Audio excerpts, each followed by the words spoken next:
નમસ્કાર મિત્રો.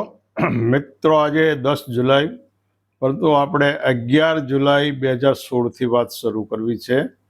કારણ કે ભારતની અંદર અનુસૂચિત જાતિના નાગરિકો ઉપર જ્યારે અનાચાર થતા હોય તો એની અંદર માત્ર આતંક કરનાર એક વ્યક્તિ નથી હોતા. એની અંદર હિન્દુઓ હોય છે, પોલીસ હોય છે, સરકાર હોય છે, ક્યારેક ન્યાયતંત્ર હોય છે અને ક્યારેક મીડિયા હોય છે. આ બધા સાથે મળીને અનુસૂચિત જાતિના લોકો ઉપર અનાચાર કરવામાં ક્યારેક સંયુક્ત, ક્યારેક સ્વતંત્ર ભૂમિકા ભજવતા હોય છે. અનુસૂચિત જાતિના નાગરિકો પર જે અનાચાર થાય, એને મારઝૂડ થાય, એની હત્યા થાય, બળાત્કાર થાય અથવા તો ગમે તે આગજની થાય, તો એવા એણે જે પીડિત હોય એણે 7 કોઠાના ચક્રવ્યૂહમાંથી પસાર થવું પડે છે. સૌથી પહેલાં તો એની ઉપર વિના કારણે, એ માત્ર અને માત્ર દલિત હોવાના કારણે એની ઉપર શેતાનો અત્યાચાર કરે છે. બીજો અત્યાચાર, પોલીસ સ્ટેશને જાય એટલે પહેલી દ્રષ્ટિએ નિષ્પક્ષ રીતે, તટસ્થ રીતે એને વિના વિરોધે, વિના વિઘ્ને એની ફરિયાદ લેવામાં નથી આવતી. એણે એમાં પણ ઘણી બધી માથાકૂટો કરવી પડતી હોય છે. ત્રીજો અનાચાર, આરોપીઓ તરફથી દબાણ શરૂ થઈ જાય છે. ચોથો અનાચાર એ થાય છે કે તટસ્થ અને નિષ્પક્ષ તપાસનો અભાવ રહે છે. પોલીસ દ્વારા આ કાર્યવાહી થાય એની અંદર.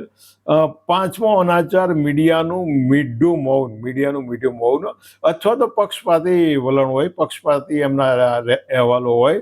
છઠ્ઠું છે સરકારની નીતિ અનુસૂચિત જાતિના લોકો માટે તટસ્થ અને ઝડપી હોય એવું ખૂબ ઓછા કિસ્સામાં બન્યું છે. અને સાતમું, ન્યાયતંત્ર પાસેથી પણ આ બાબતમાં ઘણી બધી ઉદાસીનતા ઘણા બધા કેસોની અંદર જોવા મળી છે.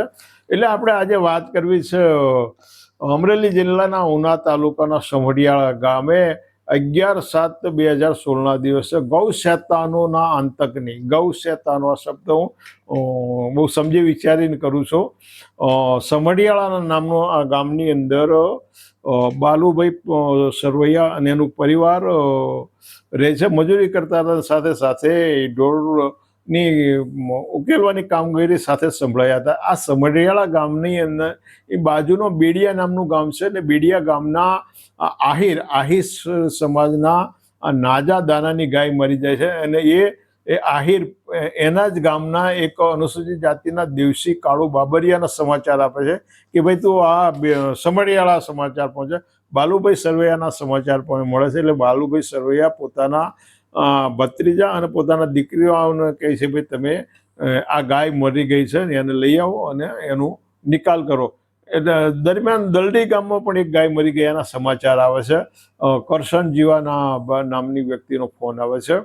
પરંતુ જે આહિર નાજા દાનાની ગાય, મરેલી ગાય લેવા માટે વશરામભાઈ બાલુભાઈ સરવૈયા, બેચર ઉગા સરવૈયા, રમેશ બાલુ અને અશોક બીજોલ સરવૈયા ગાય લેવા જાય છે. ગાય લઈ અને એ લોકો પોતાના છકડાની અંદર સમઢિયાળા ગામથી 4 કિલોમીટર દૂર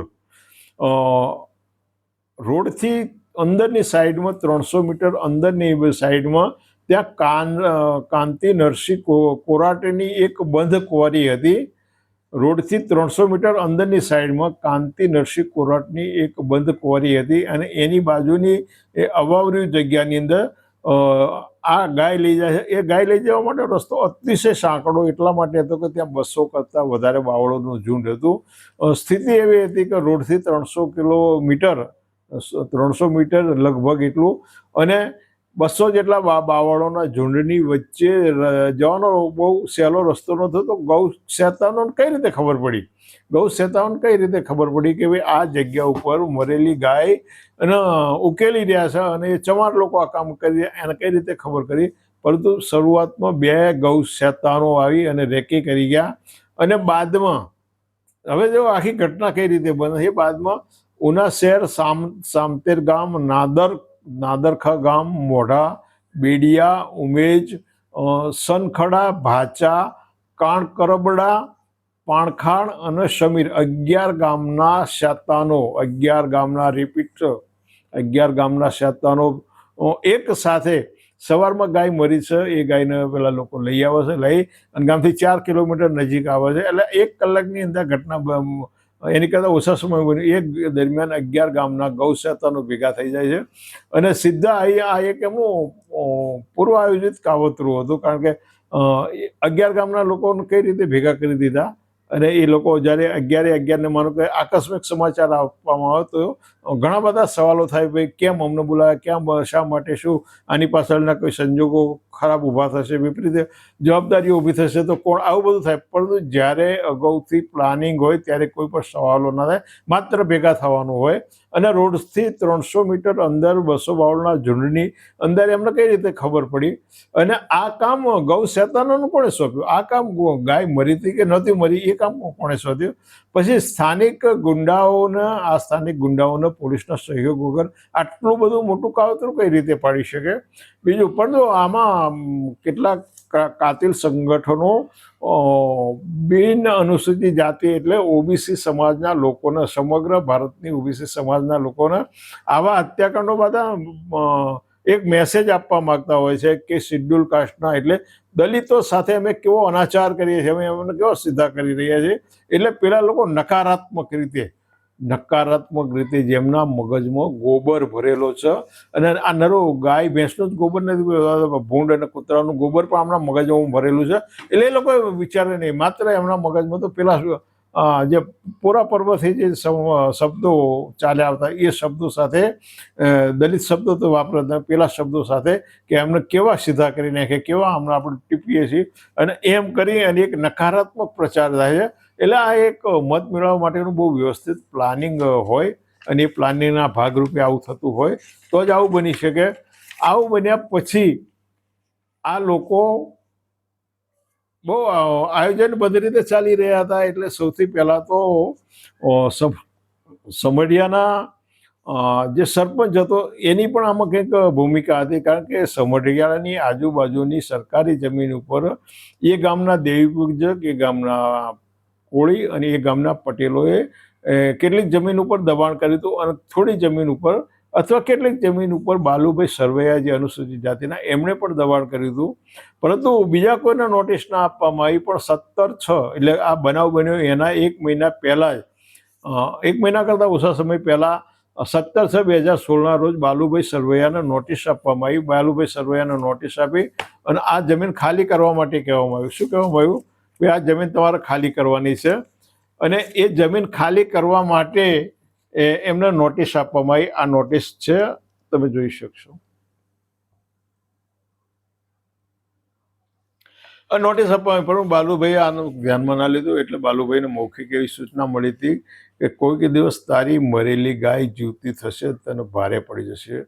એટલે આ બધું લાંબા સમયનું આયોજન હોય ત્યારે જ આવું બની શકે. હવે જે દિવસે આ બધી સંહાર લીલા આ લોકો કરી રહ્યા હતા, આ લોકોનો અતિશય મારવામાં આવ્યા.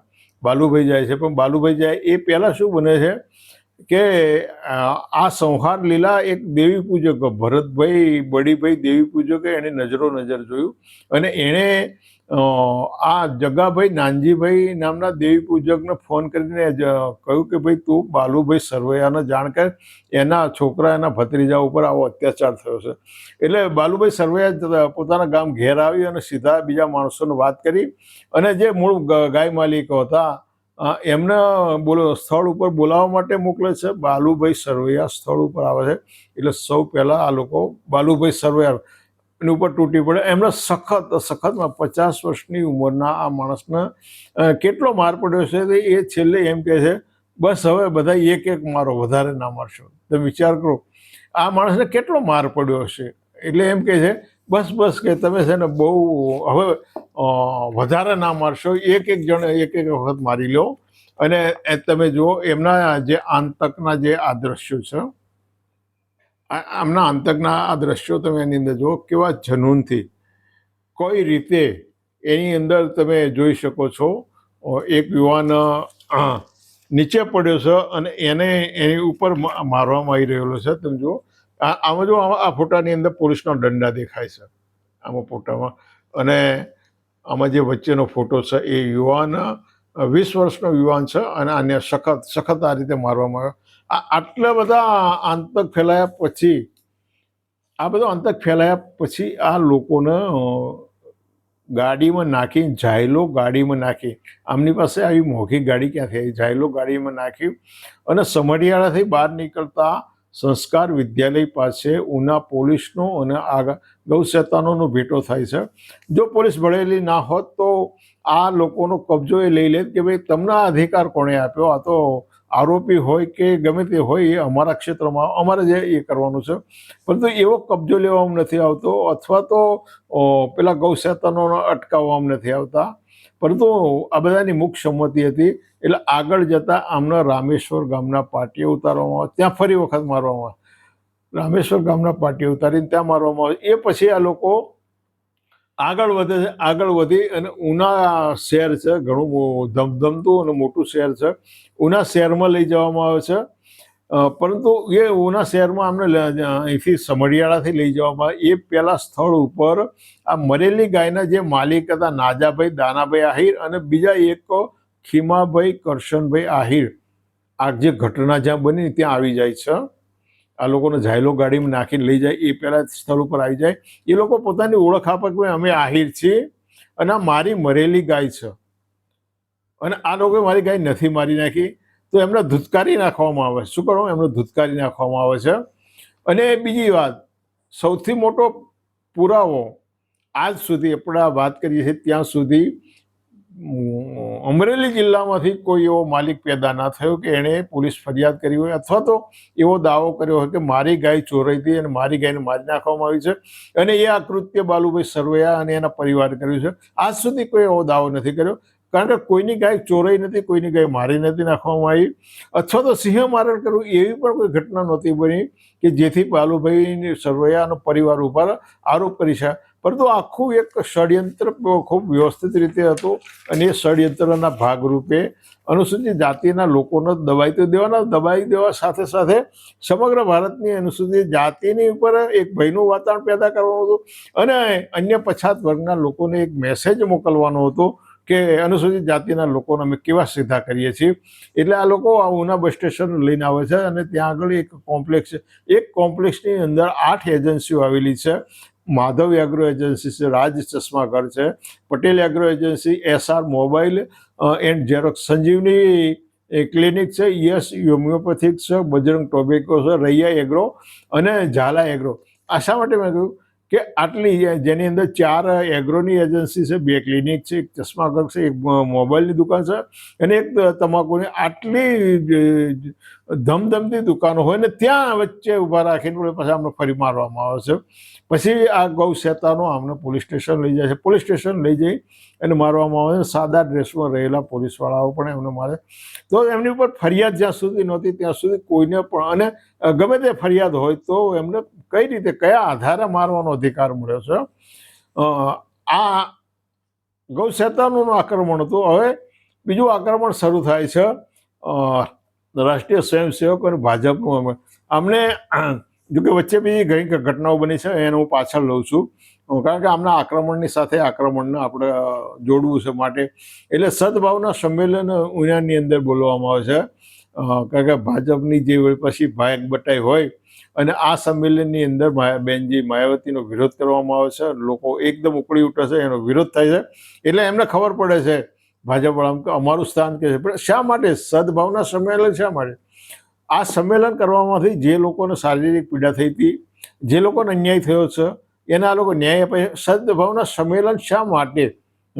એ ભાજપની અંદર રહેલા અનુસૂચિત જાતિના ચમચાઓના સહયોગથી આ સંમેલન બોલાવવામાં આવ્યું. પણ સદભાવના સંમેલનની જરૂર કેમ ઊભી થઈ? આટલો બધો અનાચાર થઈ ગયો, આટલું બધું એ થઈ ગયું અને આ દુનિયાનો એક જધન્ય અનાચાર હતો. હજારો મુસ્લિમોની હત્યા કર્યા પછી સદભાવનો ઉપવાસ થાય. ગોલાણાની અંદર 4 વણકરોની હત્યા કરવા પછી ગોલાણાની અંદર અનુસૂચિત જાતિના લોકોની જે સક્રિયતા હોય એ સક્રિયતાની સાથે સાથે મિશનરી લોકોનો જે સહયોગ થયો એના કારણે 28/2/1986ના દિવસે ખેડા જિલ્લા વિશ્વ હિન્દુ પરિષદે પાછું એક સંમેલન રાખ્યું. કેવું સંમેલન રાખ્યું? ભાગલાવાદી સંમેલન, ખેડા જિલ્લા હિન્દુ વણકર ભજન મંડળ સંમેલન. ક્યાંક અનુસૂચિત જાતિની અંદર વણકરોને જુદા પાડો, ચમારનો જુદા પાડો, આ તો એમનો મોટો છે, બરાબર છે.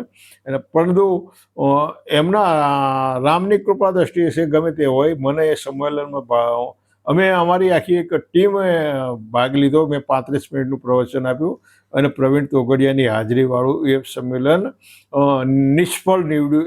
એમનો જે હેતુ હતો પાર ના આવ્યો.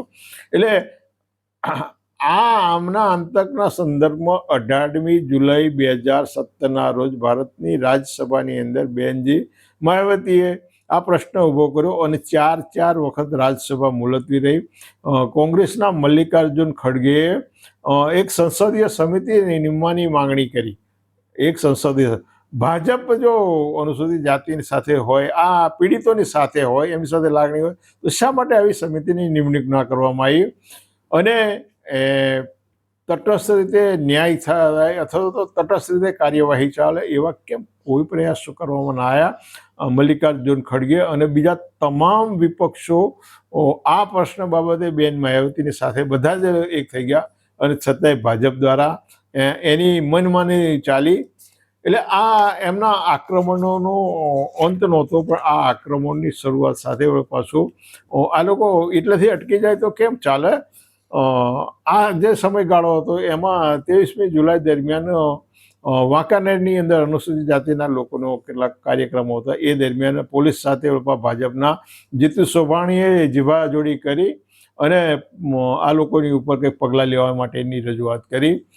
20/7/2016ના રોજ ભાજપના પ્રવક્તાએ એમ કહ્યું કે ભાઈ ઉનાની ઘટનાને રાજકીય ના બનાવો. શું ના બનાવો? રાજકીય ના. તો શું આના આંતરિક ઘટના બનાવવાની હતી? આનંદીબેન પટેલે એમ કહ્યું કે ભાઈ ઉના અત્યાચાર ઘટના છે, નિંદનીય છે, ભાઈ એમાં રાજકારણ ના લાવો. એટલે એનો અર્થ સીધો એવો થાય છે કે તમે આમાં બીજા રાજકીય પક્ષોને નજીક ના આવવા દેશો. ઢોલ ગવાર સુધરનારી એ સબ તાલુકે અધિકારીના જે પ્રવક્તા છે પરસોત્તમ રૂમાલા, એમણે એમ કહ્યું કે ભાઈ સરકાર ભેદભાવ નથી રાખતી, સરકાર ભેદભાવ રાખતી નથી. આ તો ચૂંટણી આવી એટલે આવા નિવેદનો થાય છે. અને વિજય રૂપરાણીએ તો બસ એમ કહ્યું ભાજપ દલિતોની સાથે છે, તેની સંપૂર્ણ રક્ષા કરે છે. માટે ભાજપ દલિતોની સાથે, માટે ઘટનાના 27 દિવસ પછી એ વખતના ભારતના પ્રધાનમંત્રી નરેન્દ્ર મોદીએ 27 દિવસ પછી નિવેદન કર્યું અને એ નિવેદન કરતા એમ કહ્યું કે ભાઈ મને મારો, મારા દલિતોને મારો.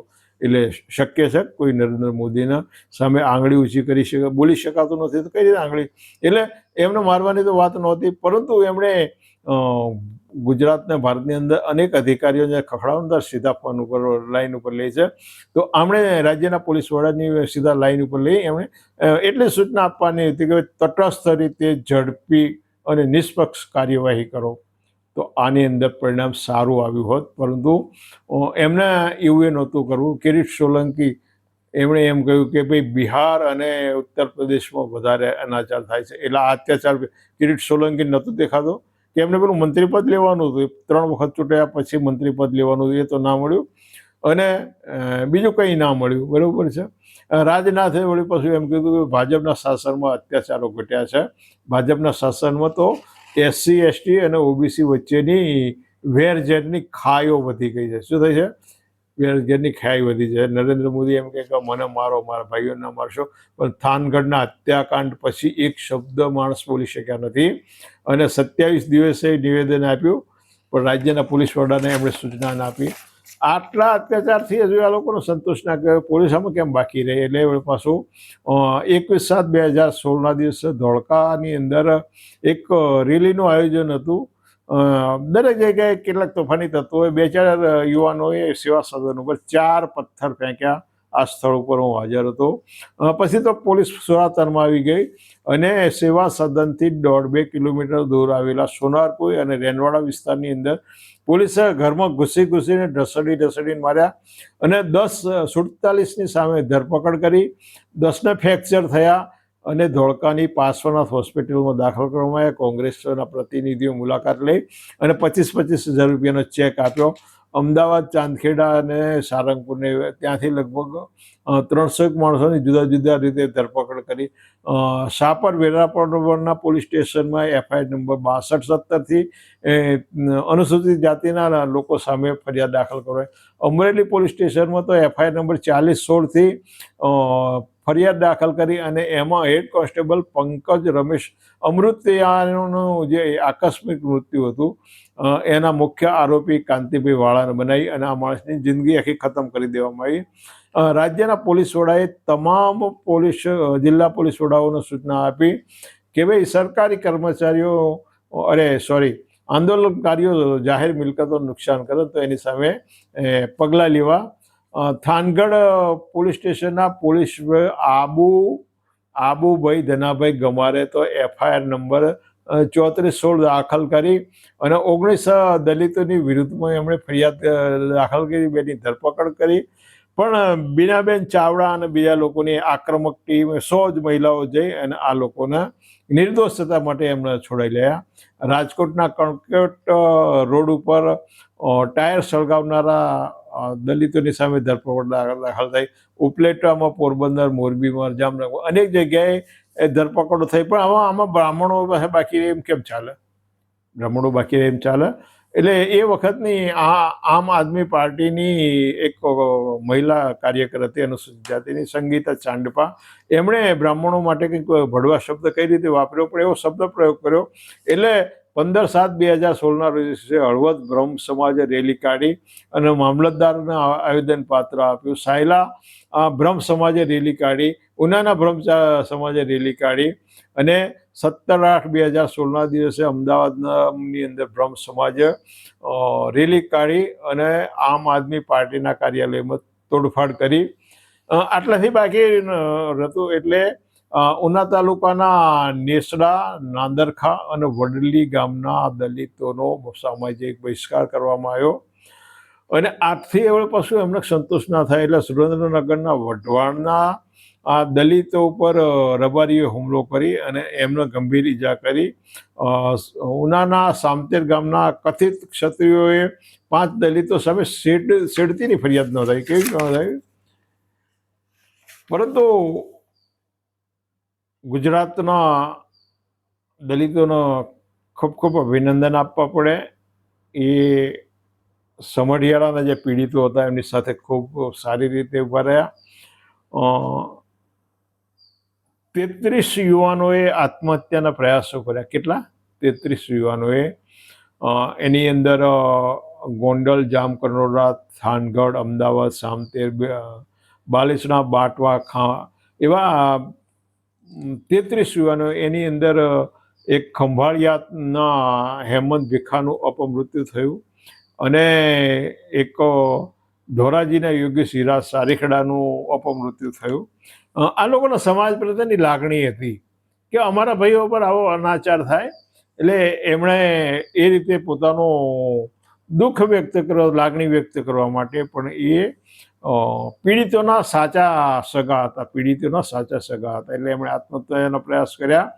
11 જુલાઈએ સમઢિયાળામાં જે બન્યો પછી 18/7/2016ના રોજ ગોંડલ સેવા સદનમાં, સુરેન્દ્રનગર કલેક્ટર કચેરી, ચોટીલા DC કચેરી અને ચોટીલા હાઈવે ઉપર મરેલા ઢોર લાવી અને નાખવામાં આવ્યા. આ એક પ્રકારની દ્રોણા નફરતનું પરિણામ હતું. કારણ કે તમે અમારી ઉપર, અમે તમારી ગંદકી સાફ કરી અને તમે અમારી ઉપર આવા અનાચાર કરતા તો તમારું તમને સોંપ્યું, તમે ઉકેલો અને તમે ખાઓ, એવો સંદેશ કદાચ આપણા ભાઈઓ આપતા હશે. એટલે વઢવાણ પાંજરાપોળની અંદર રોજના 10 પશુના મૃત્યુ થતા હતા. પાટણ પાંજરાપોળની અંદર. તો એ લોકોએ એ ધંધો બંધ કર્યો. ધોળકાની અંદર SC સમાજે આ ધંધો બંધ કર્યો. વઢવાણના ખોડુ ગામની અંદર અનુસૂચિત જાતિના લોકોએ આ ધંધો બંધ કર્યો. 24/7 સમઢિયાળાના બક્કાભાઈ સરવૈયા અને બીજા લોકોએ 500 લોકોએ મૃત ઢોર નહીં ખેંચવાનો શપથ લીધા. સમગ્ર ભારતની અંદર જુદી જુદી 300 ગુજરાતનું એક પણ તાલુકા પ્લેસ એવું બાકી નથી. ગુજરાતનું એક પણ તાલુકા, ડાંગ, આહવા, ચીખલી, પારડી, ઉત્તર ગુજરાતનું કોઈ પણ ગામ, સૌરાષ્ટ્રનું કોઈ ગામ, આખા ગુજરાતની અંદર એક પણ એવું ગામ બાકી નહોતું કે જ્યાં આગળ રેલીઓ ના નીકળી હોય, આવેદનપત્રો ના નીકળ્યા હોય.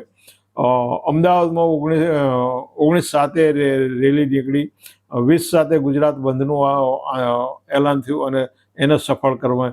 31/7 અમદાવાદના અચેરની અંદર મહાસંમેલન કર્મશીલ જિગ્નેશ મેવાણીની અધ્યક્ષતામાં યોજવાનું નક્કી થયું. જિગ્નેશ મેવાણીને છેલ્લી ઘડી સુધી સ્થળ ના આપવા માટે અનેક અખાડા કરવામાં આવ્યા. જીએમડીસી ગ્રાઉન્ડ પાટીદાર અનામત આંદોલન આપવાનું હોય ત્યારે આવા અખાડો કરવામાં નહોતા આવતા.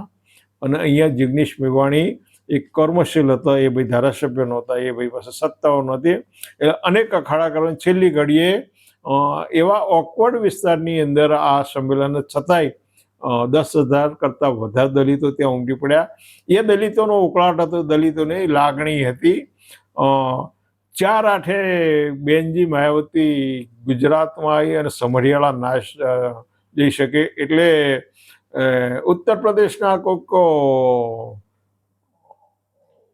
ગણિકા પુત્ર મારફતે એવું કહેવડાવવામાં આવ્યું, બહુ ખરાબ શબ્દો કહેવડાવવામાં આવ્યા, અને એના કારણે ઉત્તર પ્રદેશની અંદર ખૂબ વાદ વિવાદ થયો. બેનશ્રી સમઢિયાળા ના જઈ શકે, પરંતુ 4 ઓગસ્ટના રોજ અમદાવાદમાં આવ્યા અને ખૂબ મોટી સંખ્યામાં અનુસૂચિત જાતિના નાગરિકો હાજર રહ્યા. એમણે રોકડ મદદ પણ સારી કરી.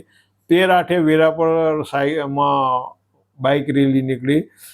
5/8થી 14/8 31/7 જે મહાસંમેલન હતું એની અંદર ચાલો ઉનાનો કોલ આપવામાં આવ્યો. કેવું? ચાલો ઉનાનો કોલ આપવામાં આવ્યો અને જિગ્નેશ મેવાણીની સાથે એક સારો ટેમ્પો પેદા થયો અને 5/8થી 14/8 સુધી માર્ગમાં આવતી દરેક જગ્યાએ ખૂબ સારો સહયોગ મળ્યો, આવકાર મળ્યો અને એના કારણે એ સતત વાતાવરણ પકડાયેલું અને એક સભાનતા પેદા થઈ. 15/8 પાછું ઉના આઝાદી પર્વની એક બીજી વળી પાછી એક માર્ચ નીકળી. 21 ઓગસ્ટે ગાંધીનગરની અંદર સભા થઈ. 29/8થી 2/9 સુધી જુનાગઢથી ગાંધીનગરની વળી પાછી આંબેડકર રથયાત્રા અને જુદા જુદા સંમેલનો રાજકોટમાં થયું, અમદાવાદમાં થયું. આ બધા, પરંતુ આ બધાની પાછળ અનુસૂચિત જાતિના પોતાના બાંધવો પ્રત્યેની લાગણી હતી. એટલે જે જન્મજાત જે કસૈયો છે, એ લોકોનામાં દયા હોય, લાગણી હોય, એમનામાં પોતાના ધર્મ બંધુ પ્રત્યેની હોય. પણ જે લોકો જન્મજાત કસાઈ નથી પણ બની બેઠેલા કસાઈ, ધર્મના કસાઈઓ હોય, એમની પાસે આવી લાગણીઓ ક્યાંથી હોય? એમની પાસે આવું ક્યાં અપેક્ષા રાખવી એ પણ ખોટું નથી પડતું. સમગ્ર ગુજરાતની અંદર કોઈ પણ શહેર, ઢગલાબંધ ગામડાઓમાં પણ આમાંથી બાકાત ના રહ્યા.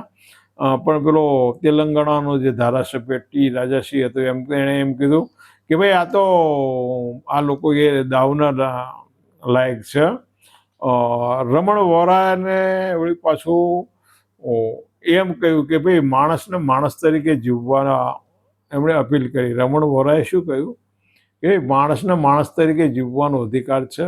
આ ભાઈ કદાચ શંકરાચાર્યની વ્યાસપીઠ ઉપર બેઠા હોય ને એમને એવું લાગતું છે, એટલે એમણે પેલા ધર્મગુરુની ભાષામાં વાત કરી. પરંતુ એ ગમે તે ભાષામાં, પંચમહાલના સંજેલી કે જે પંચમહાલની અંદર અનુસૂચિત જાતિની વસ્તી બહુ પાંખી છે, ત્યાં આગળ પણ અનેક પ્રકારની રેલીઓ નીકળી, અનેક પ્રકારના આયોજન થયા. એટલે રમણ વોરાના આવા વિધાનોથી કંઈ અસર થતી નથી. પરંતુ એક અચેર ડેપોમાં જિગ્નેશ મેવાણીનું જે સંમેલન, અધ્યક્ષતાવાળું સંમેલન હતું, અને એ પછી જે 4-5 ઓગસ્ટથી આખી ચાલો ઉનાની જે માર્ચ નીકળી એની અંદર ખૂબ સારું સમર્થન મળ્યું. સમગ્ર ગુજરાતની અનુસૂચિત જાતિએ ફરી વખત ખૂબ મોટા પાયા ઉપર કોઈ પણ વાદ વિવાદ સિવાયના એકતાના દર્શન કરાયા. પરંતુ એક બાબત ખૂબ વિચારણા માગતી રહી ગઈ કેટલાક વર્ષો પહેલાં નડિયાદના જ્યુડિશિયલ ફર્સ્ટ ક્લાસ મેજિસ્ટ્રેટને તેના પીએસઆઈએ ધરપકડ કરી અને એમને જેલમાં પૂર્યા હતા. ત્યારે ભારતની સુપ્રીમ કોર્ટે સુઓ મોટો ફરિયાદ દાખલ કરી હતી અને અંતે એ પોલીસ ઇન્સ્પેક્ટર અને ડીએસપીને ફરજમાંથી સસ્પેન્ડ કરવામાં આવ્યા હતા.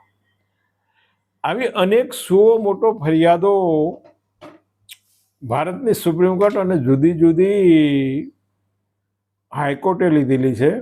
કારણ કે ભારતના બંધારણની અનુચ્છેદ 32 અનુસાર ભારતની સુપ્રીમ કોર્ટને આવી સત્તા મળેલી છે અને અનુચ્છેદ 226 અનુસાર ભારતની હાઈકોર્ટને આવી સત્તા મળેલી. સુઓ મોટો નોંધ લઈ અને ડાયરેક્ટ કેસ ચલાવી શકે. પરંતુ આ કેસ આટલો બધો છે કે આખા ગુજરાતની અંદર સતત અનુસૂચિત જાતિના લોકો આની સાથે ઓતપ્રોત હતા. સમગ્ર નાના નાના ગામડાઓની અંદર બસ એક જ ઉન્નાત અત્યાચારના જે પીડિતો હતા ને એમના જે વિડીયો વાયરલ થયા હતા, એક પ્રકારનો ઉન્માદ પેદા થયો કે અમારી સાથે આવું કેમ. આ પણ વિચારવા જેવું છે ને કે અમારી સાથે આવું કેમ. પરંતુ હું એવું કહેવા માગું છું કે તમે લોકો હિન્દુ બનવાના હવાતિયા મારતા હોય તો ખોટું છે.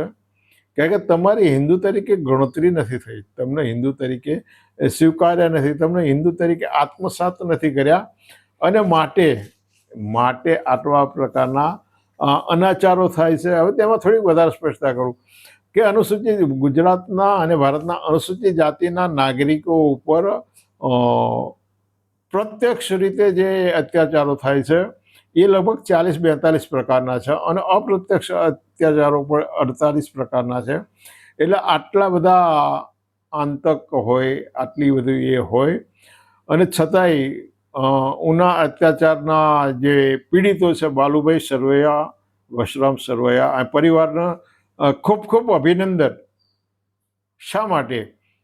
આ લોકો ફૂટ્યા નહીં, ડગ્યા નહીં, સંઘર્ષ કર્યો અને અનુસૂચિત જાતિ સમાજે અદ્વિતીય હૂંફ પૂરી પાડી. શું કર્યું? અદ્વિતીય હૂંફ પાડી અને ચમચાગીરી કરતા અનુસૂચિત જાતિના ધારાસભ્યો અને સંસદ સભ્યો મૌન રહ્યા. લ્યાતાંશ એવા લોકોને. મિત્રો, વિડીયો લાંબો છે, કડવી વાતો છે. તમને ગમે તો આગળ મોકલજો, ના મોકલો તો કંઈ નહીં, મારી ફરજમાં આવે એ હું કરતો રહીશ. ફરી મળીશું. આવજો.